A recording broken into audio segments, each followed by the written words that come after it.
আইনে পূর্ণমন্ত্রী নয়, নিষিদ্ধের জায়গা পাচ্ছেন অভিজিৎ।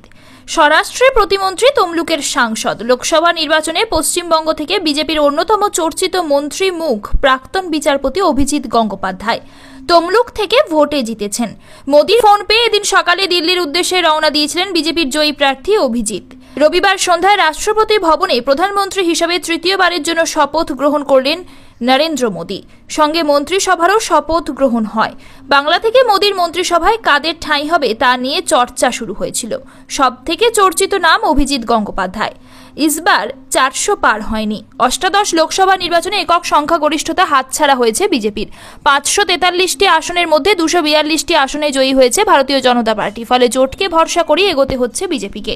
তেলেগু দেশম পার্টির চন্দ্রবাবু নাইডু ও জেডিইউ এর নীতিশ কুমার জানিয়েছেন তারা এনডিএ জোটের সঙ্গেই আছেন। দিল্লি সূত্রে খবর, বিজেপি যে মন্ত্রী পদগুলি নিজের হাতে রাখছে সেই মন্ত্রী পদগুলির মধ্যে কোন রাজ্যে কাকে মন্ত্রী করা হবে তা নিয়ে বিস্তর বৈঠক হওয়ার পর বাংলার কপালে জুটেছে 3 জন মন্ত্রী।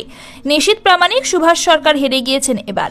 জন বার্লা টিকিট পাননি। সেই ক্ষেত্রে শোনা যাচ্ছে নিশীথের জায়গা পেয়েছেন অভিজিৎ। তমলুক থেকে জয়ী প্রাক্তন বিচারপতি অভিজিৎ গঙ্গোপাধ্যায়কে কেন্দ্রীয় স্বরাষ্ট্র প্রতিমন্ত্রীর জায়গা দেওয়া হচ্ছে। এদিকে সুকান্তকে প্রতিমন্ত্রী দেওয়া সম্ভব নয়। রাজ্য সভাপতি থেকে পূর্ণমন্ত্রী না করলে সেটি যথাযথ মূল্যায়ন হবে না বলে দাবি বিজেপির একাধিক নেতার। এইসব নিয়ে সুকান্ত মজুমদার বলেন, কে মন্ত্রী হবেন সেটা প্রধানমন্ত্রী নরেন্দ্র মোদী ঠিক করেন। আমি এই বিষয়ে কিছু জানি না।